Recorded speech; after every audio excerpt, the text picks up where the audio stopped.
Assalamualaikum warahmatullahi wabarakatuh. Perkenalkan, nama saya Sarifudin Hanusura, mahasiswa Fakultas Hukum Universitas Tadulako. Saya di sini akan menjelaskan mengenai hapusnya perikatan. Perikatan adalah hubungan hukum antara dua belah pihak di dalam lapangan harta kekayaan, di mana pihak yang satu sebagai kreditur berhak atas prestasi dan pihak yang lain sebagai debitur berkewajiban memenuhi prestasi itu. Kemudian perikatan bersumber dari perjanjian dan undang-undang. Seperti halnya diatur dalam pasal 1233 KUH Perdata bahwa tiap-tiap perikatan dilahirkan baik karena persetujuan maupun baik karena undang-undang. Menurut pasal 1381 Kitab Undang-Undang Hukum Perdata, cara hapusnya perikatan sebagai berikut. Itu yang pertama, pembayaran dapat dilihat dalam pasal 1382 sampai 1403 KUH Perdata. Itu pelandasan utang oleh debitur kepada kreditur. Pembayaran seperti ini dilakukan dalam bentuk uang atau barang. Misalnya A membeli motor milik si B, maka saat A membayar harga motor dan motor tersebut diserahkan B kepada A, maka lunas kewajiban masing-masing pihak antara A dan B, maka perjanjian jual beli antara A dan B dianggap berakhir atau dihapus. Yang kedua, konsinyasi dapat dilihat dalam pasal 1404 sampai 1412 KUH Perdata.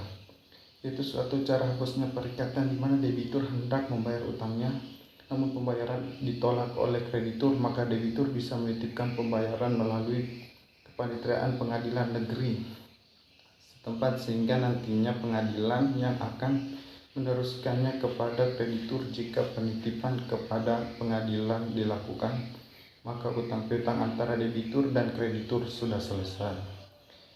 Yang ketiga, inovasi atau pembaruan utang dapat dilihat dalam pasal 1425 sampai 1435 KUH Perdata.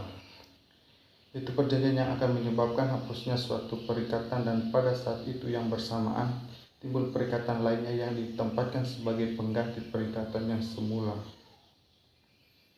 Yang keempat, penjumpaan utang atau kompensasi dapat dilihat dalam pasal 1425 sampai 1435 KUH Perdata, yaitu penghapusan utang masing-masing dengan cara saling memperhitungkan utang yang sudah didapat ditagih secara timbal balik antara debitur dan kreditur. Misalnya A punya hutang kepada B sebesar 700.000, tetapi pada saat yang sama B juga memiliki hutang kepada A sebesar 700.000. Dalam hal tersebut masing-masing utang dianggap lunas karena impas dan perjanjian utang piutang dianggap berakhir. Yang kelima, konfusi atau pencampuran utang dapat dilihat dalam pasal 1436 sampai 1437 KUH Perdata. Itu percampuran kedudukan sebagai orang yang berutang dengan orang yang kedudukan sebagai kreditur menjadi satu, misalnya perkawinan antar debitur dan kreditur. Yang keenam, pembebasan utang dapat dilihat dalam pasal 1438 sampai 1443 KUH Perdata, yaitu pernyataan sepihak dan kreditur kepada debitur bahwa debitur dibebaskan dari utang-utangnya. Misalnya A punya utang kepada B, tetapi B membebaskan A dari utangnya tersebut. Yang ketujuh, musnahnya barang terutang dapat dilihat dalam pasal 1444 sampai 1445 KUH Perdata, yaitu perikatan hapus dengan musnahnya atau hilangnya barang tertentu yang menjadi prestasi yang diwajibkan kepada debitur untuk menyerahkan kepada kreditur, sehingga musnahnya terutang harus memenuhi dua syarat, yaitu yang pertama, musnahnya barang tersebut bukan karena kelalaian debitur, dan yang kedua, debitur belum lalai menyerahkan kepada kreditur. Yang kedelapan, kebatalan dan pembatalan perjanjian dapat dilihat dalam pasal 1446 sampai 1456 KUH Perdata.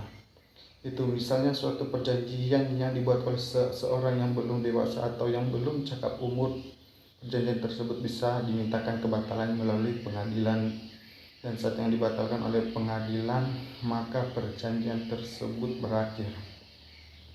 Yang kesembilan, berlakunya syarat batal dapat dilihat dalam pasal 1256 KUH Perdata, yaitu syarat-syarat bila dipenuhi akan menghapuskan perjanjian dan membawa segala sesuatu pada keadaan semula, yaitu seolah-olah tidak ada sesuatu perjanjian. Misalnya, perjanjian yang dibuat bertentangan dengan undang-undang, kesusilaan, dan ketertiban umum.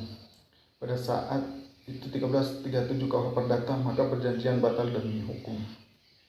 Yang ke-10, lewatnya waktu atau daluarsa diatur dalam pasal 1946 sampai 1993 KUH Perdata, yaitu daluarsa adalah suatu alat untuk memperoleh sesuatu atau untuk dibebaskan dari suatu perikatan dengan lewatnya suatu waktu tertentu dan atas syarat-syarat yang ditentukan oleh undang-undang.